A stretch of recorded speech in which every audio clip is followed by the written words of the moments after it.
Hey, Alan, my man, it's so nice to have you on the show today. How are you doing? I am doing great. How are you doing today, Elisha? I'm doing quite fine, my man, and thank you so very much for being here. You see, I truly appreciate it. And you see, Alan, oftentimes I love to thank my guest for two things, okay? And I do this so often to the point where it has become my anthem. So, firstly, I want to say thank you so very much, Alan, for investing in yourself. You see, you are on this platform right now, right here, because you invested in yourself. And oftentimes, my man, I love to make reference to the amazing mango tree. You see, some months back, I was on a particular road, and just by the roadside, there was this tall, unattractive mango tree. And I use the word unattractive because the mango tree's got no mangoes on it. The leaves were all dry. So I just walked past it and I went my way. But you see, Alan, just recently I was on that same road. And this time around, a lot's changed about the mango tree. You see, the mango tree caught my attention pretty good from a distance. And immediately I got the urge to move so close to it, of which I did, and it wowed me because now the mango tree's got a lot of beautiful mangoes on it, beautiful green leaves and healthy branches. It was such a lovely moment that day. Now, not just mangoes, but ripe mangoes. It was so beautiful. I kept staring at the tree and I was so excited as though I won the lottery. Here is my point. The fact that you dedicated your time, energy, and resources to becoming the amazing Highland that you are today. That alone has made it really impossible for me to skip you. And that's why you see you got the request from me to be on the show because I was attracted to the fruit of all that you're doing. Your work, your philosophies, your insight, and the impact your solution is having. It's amazing. And just before you got the request from me, I said to myself, I've got to benefit from these beautiful things Alan is doing, not only me now, but even the audience. And here we are today with the amazing Alan. So thank you so very much for investing in yourself. And secondly, thank you for saying yes to the invite. Because if you had said nope, there was nothing Elisha could do about it. Thank you so much, my man. Well, first of all, Elisha, your words are beyond kind. Um, yeah, really and truly, and I absolutely agree with you that investing in oneself and recognizing what one is investing in and why one should invest is an essential to living a healthy, mentally healthy, and having a shot at a happy life. That's so true. That's so true. I love that. And thank you. So let's get started. You see, I'm quite excited to have you on the show today, Harlan, for, let's say, two reasons. Firstly, my interest in knowledge seeking. I believe in order for one to transition from a terrible situation to that of a beautiful one, Harlan, I believe it takes the application of knowledge, quality information, and not just knowledge now, but the application of it. And you see, Alan, ever since I discovered that light in the Hebrew means knowledge and darkness means ignorance, I've been so keen to knowledge seeking because I do not want to remain in the dark. So that's going to make our conversation today very important to me and even to the listeners. The second reason why I'm excited to have the amazing Alan on the show is for the sake of the audience. They say, Alan, we live in an age where information is as abundant as grains of sand. We've got lots of information flying out there. So these folks trust me for quality, eye-opening, and very important information, of which I am totally convinced that our conversation is going to be insightful and impactful. So for that reason, Alan, my man, let's get started with your introduction. Talk to us about your personal or professional journey. Because right now we are just so curious. We want to know how Alan got here. Then afterwards, I've gotten some beautiful questions for you. Okay, Alan, my I look man, forward over to to them all. you. I am I back in the day I was a movie and TV writer and producer. Among my credits was a HBO's iconic show Tales from the Crypt, which I I wrote and I produced, and in fact, I co-created its main character, the Crypt Keeper.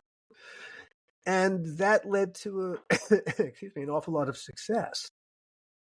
But as success often does, it leads to failure because for various reasons, you take your eye off the ball, or maybe you weren't focused on the right thing to begin with. And yeah, when suddenly success led to failure, that sucked me in. And I went through a 2-decade-long deepening depression and a writer's block I didn't even know I was in. And it really, my problem was I was keeping a secret from myself. And that secret was getting in the way even of the success that I had experienced, because the secret that I was keeping from myself was sucking my confidence. And so when bad things happened to me, I kind of expected them to happen because, I was keeping a secret from myself where I was blaming myself for the fact that when I was 14, the religious director at the synagogue where my family belonged in Northwest Baltimore sexually assaulted me twice. Now, it's not the first time. Well, the first time is bad, but the second time happened because you didn't say anything the first time. And so from the age of 14 until I was really 60, because it's about 6 years ago that this happened, I blamed myself for every terrible thing that happened. So when success turned to failure, well, that was my fault. Yeah, there were certain things that had I done better, my success would not have turned to failure, but I did not have the confidence to stop those things from happening because of the secret that I was keeping from myself. And it wasn't until I really came within inches of hurting myself fatally that I suddenly, something in me said, don't. And I went to my doctor and I told him I had nearly done. And I had been researching mood stabilizers, and they listened to my rationale and they said, okay, no, you've reasoned this out well. And they prescribed it, and I told my family what I was going to do. And I started taking the medication. And that's when I got really lucky, because at the minimal dose, it put the darkness that had me really in control. It put the darkness in a box. And once the darkness was in a box, I could confront my secret. And that was a very hard thing to do, but it's true what they say about the truth setting you free. It set me free. And confronting this thing, hard as it was, well, I've been a writer my entire life. I've been a professional writer since I was 16. But if you can't tell yourself your own story, really, if you can't tell your own story, period, can you really tell anyone else's story? And now that I could tell my story, not just to myself, but to the world, because it was important to tell what happened to me to the world. Don't keep it a secret. I went from being, I think, a very talented writer into a storyteller. And I think I suddenly realized what my purpose here is as a storyteller. And there is, in Judaism, there is a thing called tikkun olam. And it's the basis for do unto others. Tikkun olam says that everyone is obligated to make the world a better place because you are in it. How you are going to accomplish that is entirely up to you, but go do. And suddenly realizing really what my purpose was, that I was here as a storyteller, as I began to rebound and rediscover my creative self, and a creative self I'd never even known I had in me, the storyteller, I suddenly found myself in podcasting. And I found that podcasting as a storytelling medium was perfect for me because, to take an idea from my head and turn it into a movie or TV show, that is years to get the script right, just to even contemplate taking it out to the marketplace. Then you got to, all right, what's the marketplace? Now you got to prepare it for the executives who are going to judge whether, it comes in the door or not. heck, you even got to get the executives to read. You got to create a pitch deck, and the pitch deck is a comic book version of the whole thing, just to get them to read, and that's just to get it into the very opening of the meat grinder. That's got to go through a meat grinder, and who knows what kind of sausage is going to come out the other end of your idea.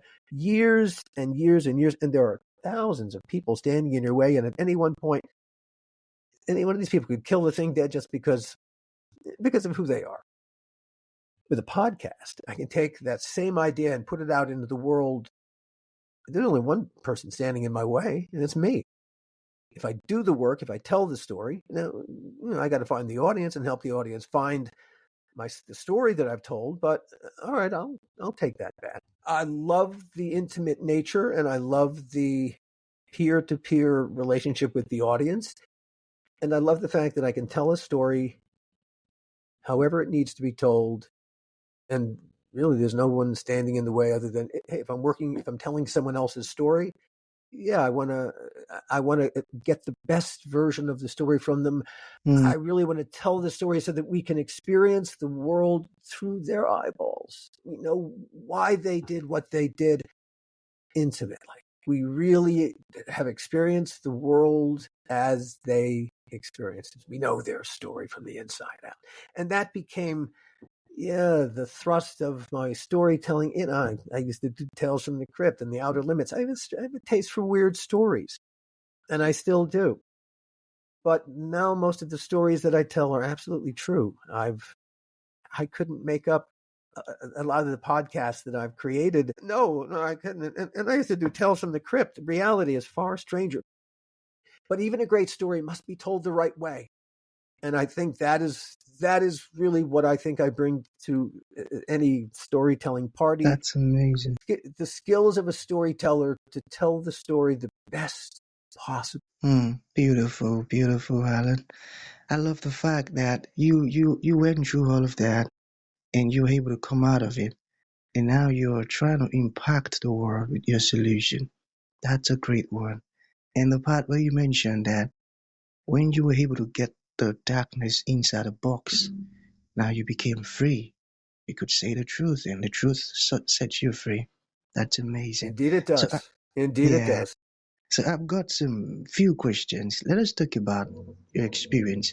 What was it like working on Tales from the Crypt? The best creative experience in the world. And everyone who worked on the show would tell you, because of the incredible freedom that we had, HBO was a wonderful network because they did not interfere at all. There were no standards and practices, so we could do virtually anything. There are a couple things that at that point you still couldn't. It was still beyond the pale for even HBO, but up until we had complete creative freedom. That's why when not only was it a great show to do, Universal Pictures wanted us to make they wanted us to make 3 feature films. We ended up only making 2. And the first was a great creative experience. We made a movie called Demon Knight, which Ernest Dickerson directed, and Billy Zane is a wonderful villain. Jada Pinkett Smith, and Bill Sadler, the heroes, and they were wonderful. And on the way to making the second Tales from the Crypt feature, we all sort of kind of took our eye off the ball. Suddenly, everyone took everything for granted, or maybe they just stopped.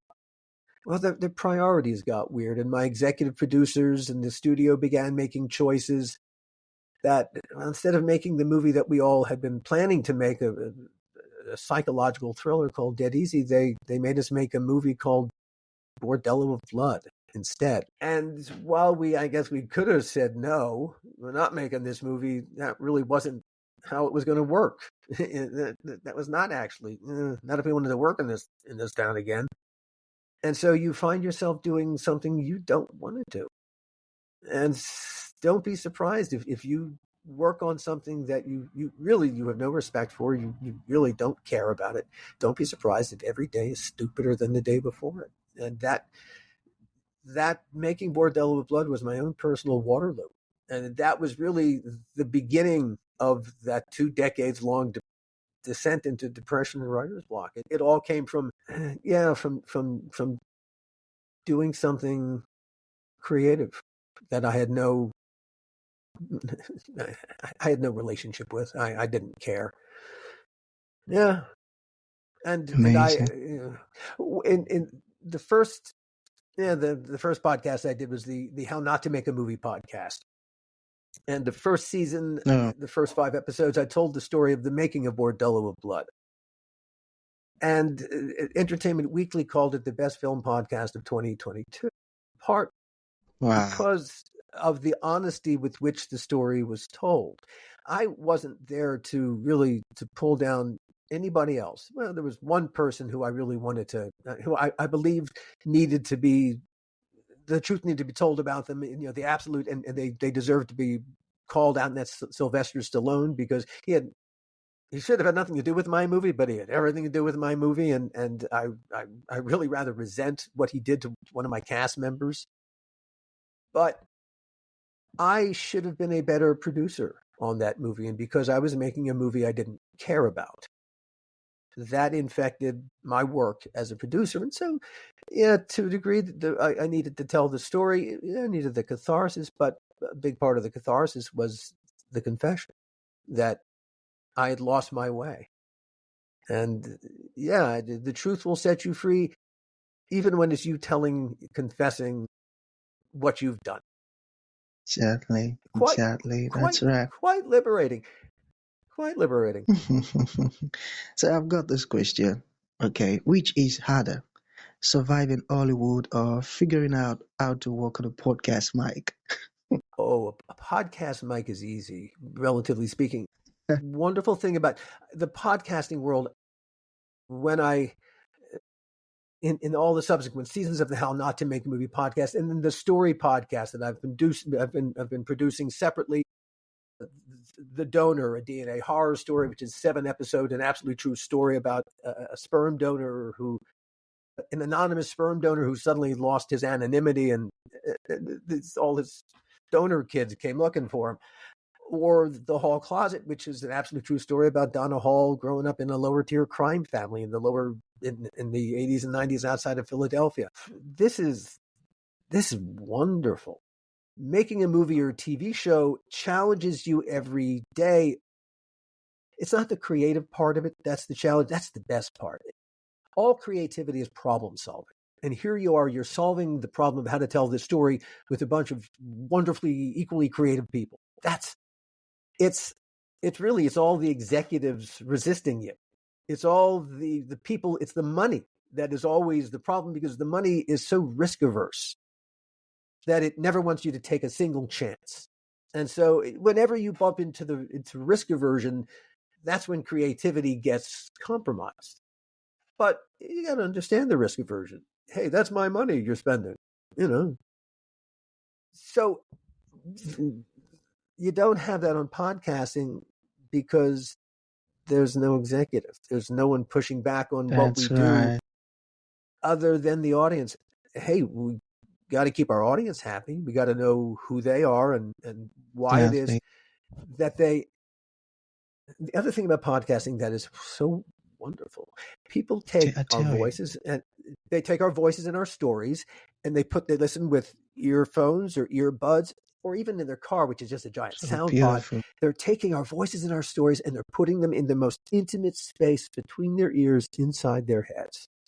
They have a relationship with our voices, and they are taking us into their most intimate space to tell our stories. There's an awful lot of trust and responsibility, I think, that goes with that.